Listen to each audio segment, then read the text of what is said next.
Они знают, где покупать. Сеть комиссионных магазинов «Титан» для всех и каждого. В эфире проект «Место происшествия», и мы продолжаем. Житель Омутнинска развел костер в доме и погиб. Известно, что 24-летний молодой человек был инвалидом второй группы. Все подробности в рубрике «Сводка». Житель Омутнинского района погиб от разведенного в доме костра. Пожар произошел 21 мая в поселке Метрострой. Известно, что в доме проживал 24-летний молодой человек, инвалид второй группы. Он развел на полу костер, отравился продуктами горения и погиб. Следственный комитет проводит проверку, устанавливают обстоятельства произошедшего.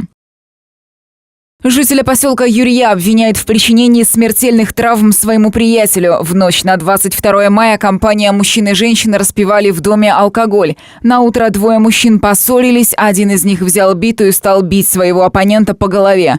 После этого 34-летний обвиняемый выбросил биту из окна во двор и лег спать. А 51-летний потерпевший скончался от полученных травм на крыльце дома. Следственный комитет возбудил уголовное дело. Обвиняемый задержан, решается вопрос о его аресте. В ходе допроса мужчина дал признательные показания.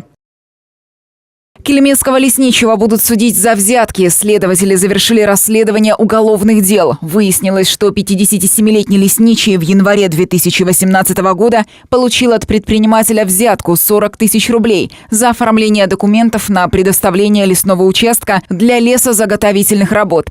Также лесничий получил 10 тысяч от индивидуального предпринимателя за освобождение от административной ответственности.